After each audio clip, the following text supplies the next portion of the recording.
there's like an 8-foot person beside it, and another one's inside, and it has big eyes and looking at us, and it's still there.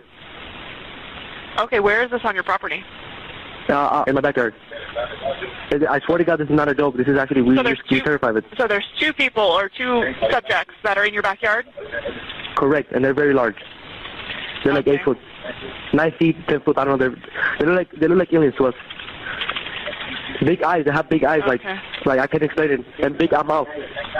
They're shiny eyes, and they're not human. They're 100% they're not human.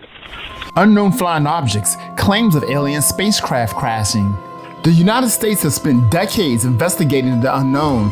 Here's the timeline from 1949 to 2023 of what we know of the U.S. government investigations of UFOs or UAPs.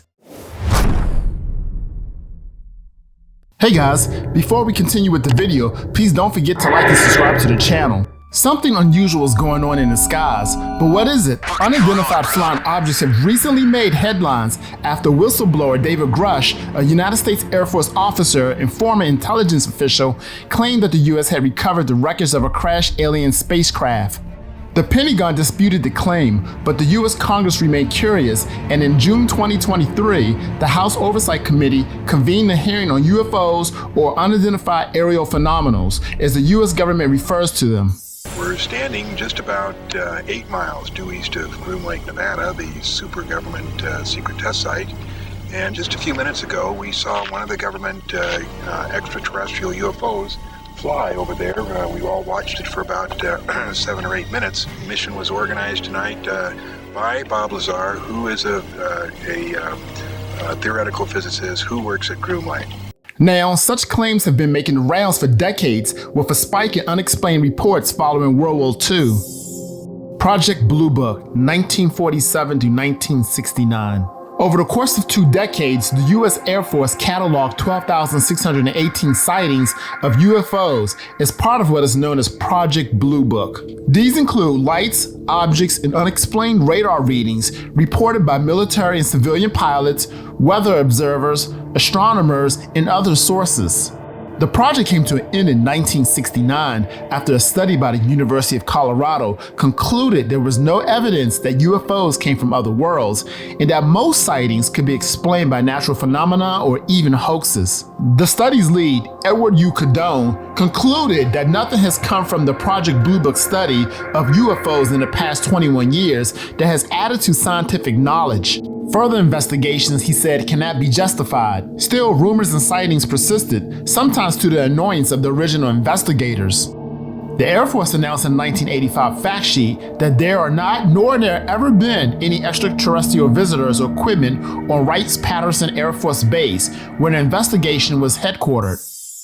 A U.S. Senator takes an interest, 1995. The Condon study didn't put a stop to the fascination with UFOs. So-called ufologists spent the following several decades pursuing open record requests with federal agencies to learn more about the encounters. In 1995, businessman Robert Bigelow formed the National Institute for Discovery Science in Las Vegas to discuss the possibilities of alien life.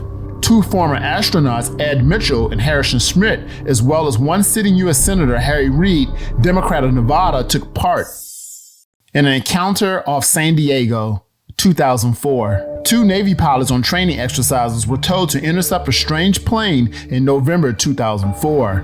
They observed and recorded an odd oval-shaped craft about 40 feet long hovering above the Pacific Ocean about 100 miles off the coast of San Diego.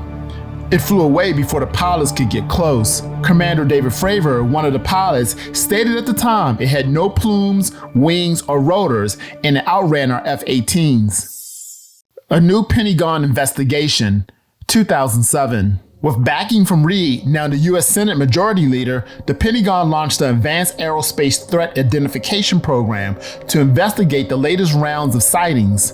According to briefing papers, the agency said what was considered science fiction is now science fact. The program was run by a military intelligence official, Luis Elizondo, and worked hand in hand with an aerospace research company run by Bigelow. A near collision on the East Coast, 2014.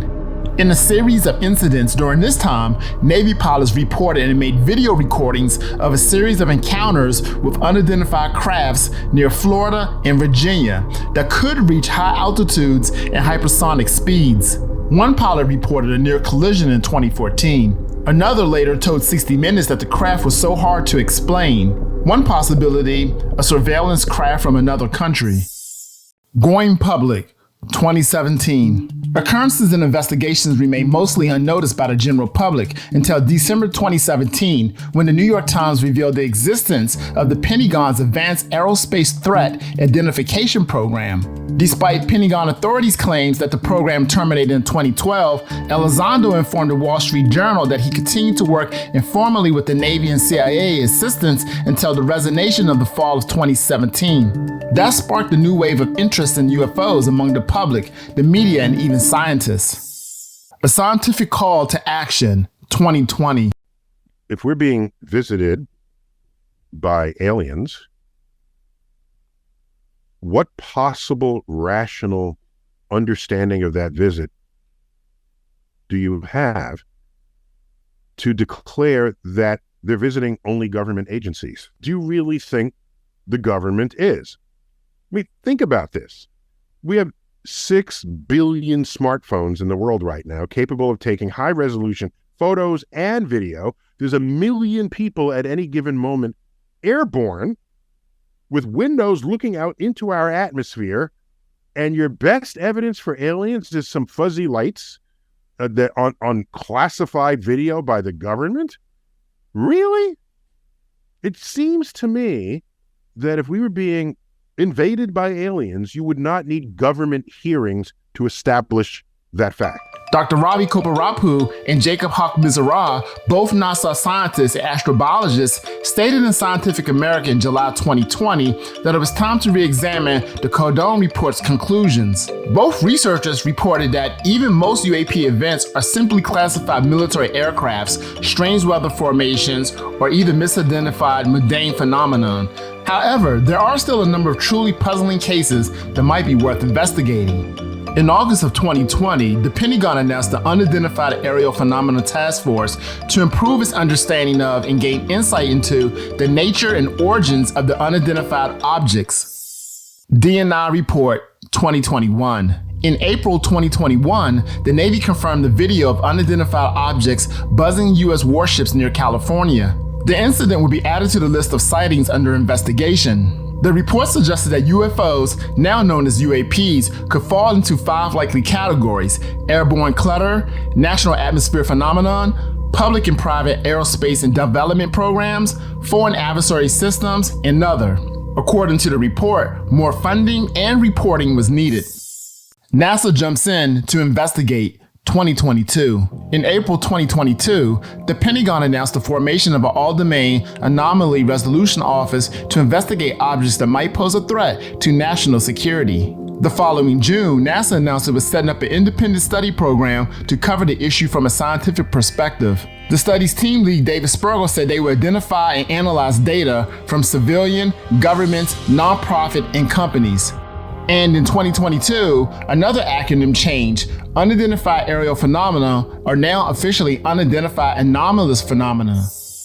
The truth is still out there. 2023. Whatever is happening up above, it still hasn't entirely been explained. The DNI released a follow-up report in June 2023, identifying an additional 510 sightings, of which 171 remain unexplained. In those cases, unidentified crafts are often appear to have demonstrated unusual flight characteristics or performance capabilities. Most explosively, a former intelligence officer named David Grusch came forward in June with a whistleblower report alleging the US government was in possession of intact and partially intact vehicles from UFO crash sites. The crafts, he said, were of non-human origins, but he also said he had never personally seen the objects, inviting skepticism from outside experts. Boston University's Joshua Seameter, a professor of electrical and computer engineering and a member of NASA's team, examined these reports. He said in a long history of claims of extraterrestrial visitors, it is this level of specifics that always seems to be missing. Hey guys, we come to the end of the video. Do you think that the United States government is trying to cover up information regarding UAPs or UFOs? If so, let me know in the comment section below. Also, don't forget to like and subscribe to the channel if you enjoyed the video. Until then, I'll see you next time.